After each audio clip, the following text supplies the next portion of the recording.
What makes unusual dam designs so vulnerable to failure? Imagine a dam that looks like it belongs in a science fiction movie instead of real life.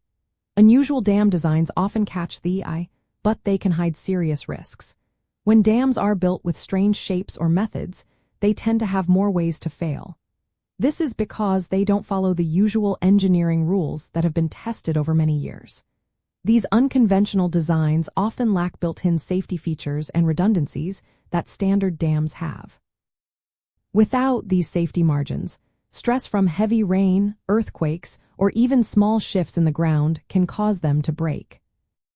One big problem is construction deviations.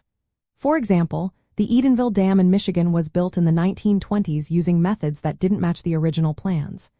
The embankments were made with loose sands, which can lose strength when water flows through them.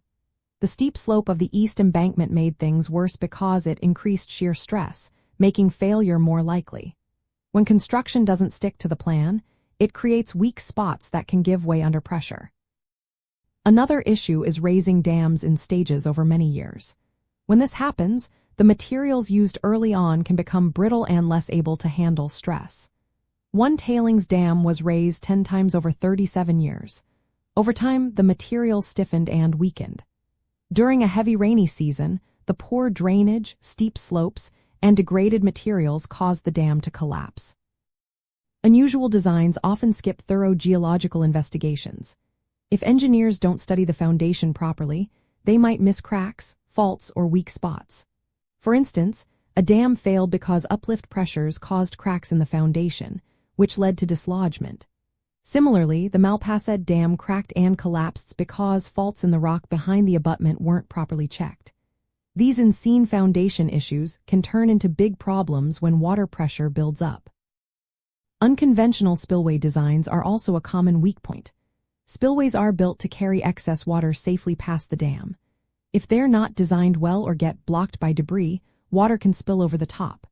Nearly a third of dam failures in the United States happen because of overtopping. When water flows over the dam, it erodes the structure and can cause it to fail. The St. Francis Dam was close to failure because it was leaking and nearly overtopped before it collapsed. Foundation problems are another cause of failure. Some unusual dams sit on foundations that settle or allow water to seep through. This internal erosion can weaken the structure from the inside out. If grout curtains meant to block seepage aren't maintained, water can find pathways and cause piping or internal erosion.